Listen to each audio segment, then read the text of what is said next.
Hello my guys, তোমরা কেমন আছো? আশা করি তোমরা সবাই ভালো আছো। আমি আজকে এসেছি, তোমাদের সাথে শেয়ারই করেছিলাম যে আমি ট্রেনে যখন ছিলাম তোমাদের সাথে শেয়ার করেছিলাম যে আমি গ্রিন সিটি যাচ্ছি, মানে মাইসুর, যেটা অনেকটা লাগে এখানে আসতে।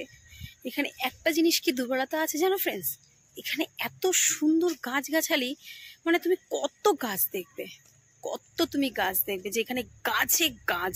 মানে আমি যে জায়গাটায় আছি সেখানেও দেখো শুধু গাছ। আমি আরেকটা জায়গা তোমাদের কাছে নিয়ে যাব, সেখানেও গাছ, মানে গাছে গাছ। এখানে এখানে শুধু গাছ, মানে যে এখানে একবার আসবে সে বারবার আসতে চাইবে। আমার এটা নিয়ে দুবার, আমার মাকে আমি ফার্স্ট টাইম নিয়ে এসেছি, তো মা বলছে ভীষণ ভালো জায়গা, সত্যি পুরো মাইন্ড একদম চেঞ্জ হয়ে যায় এখানে আসলে পরে।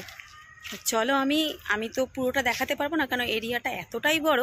আমি তোমাদের ফার্স্ট দেখাবো আর সেকেন্ডটাও দেখাবো, সেকেন্ড ব্লগও দেখাবো, ঠিক আছে? ফার্স্টটা তোমরা দেখে নাও, যতটুকু পারছি আমি শেয়ার করছি তোমাদেরকে।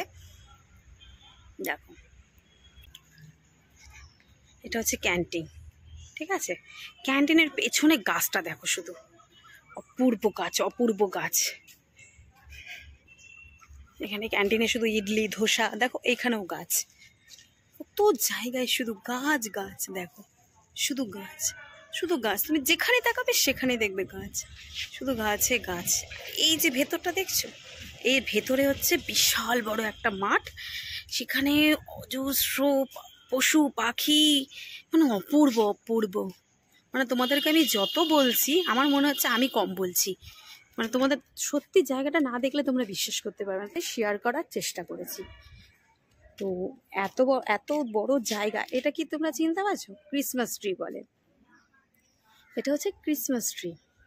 কত বড় দেখো, আমাদের কলকাতায় এরকম দেখা যাবে এত বড় ক্রিসমাস ট্রি? দেখো শুধু, দেখো শুধু জায়গাটা। দেখো এখানে আখের রস হয়, এরপরও আমি তোমাদের আরও ব্লগগুলো শেয়ার করব। তো আজকে আমি এতটুকু তোমাদেরকে আমি দেখাচ্ছি, এরপরে নেক্সট টাইম আমি তোমাদের ওই মাঠের ভেতরে গিয়ে আমি দেখাবো, ঠিক আছে? আজকে চলো, টাটা, বাই, ভালো থাকো, সুস্থ থাকো। আর আমার ভিডিওটা যদি ভালো লাগে, লাইক কমেন্ট শেয়ার করে দিও, আরও নতুনত্ব ব্লগ দেখতে হলে। ওকে, টাটা, বাই।